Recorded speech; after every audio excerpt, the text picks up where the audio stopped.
Hello po ma'am, ito po yung ginawa ko sa aking linggo. Ayan, pupunta ako sa pig house, dala-dala yung kanilang mga pagkain. Ayan.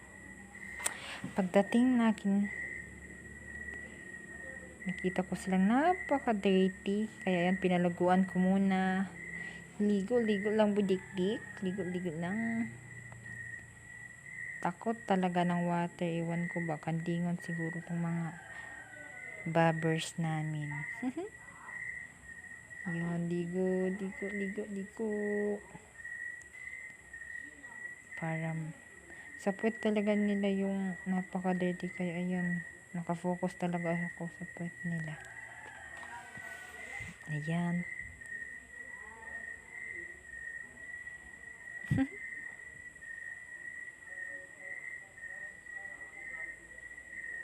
Ligo lang, ligo.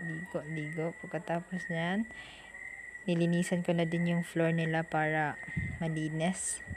Walang mga tae-tae at para malinis ang kanilang lagayan ng pagkain mamaya. Kasi sa sahig ko po talaga nilalagay kasi sanay po sila doon. Hindi po sila kumakain sa yung sa may lalagyanan sa feather po.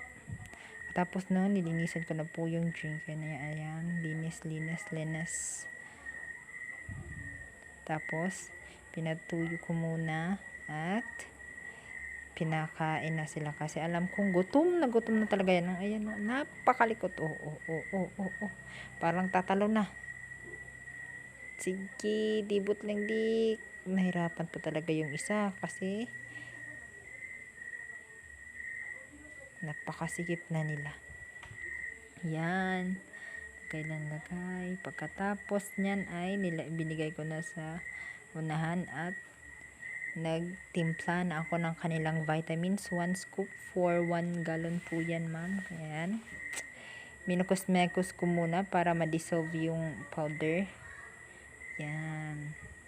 Vita Plus King Vita Plus po yung ginamit ko ma'am na vitamins nila kasi yun yung ginamit ko simula nung dumating sila. Ayan. Minukos-mekos at nilagyan para mas punong-puno at marami silang mainom mamaya. Tapos ay nilagay ko na po at darating ang mga pegi dyan at iinom. Yun lang po. Salamat!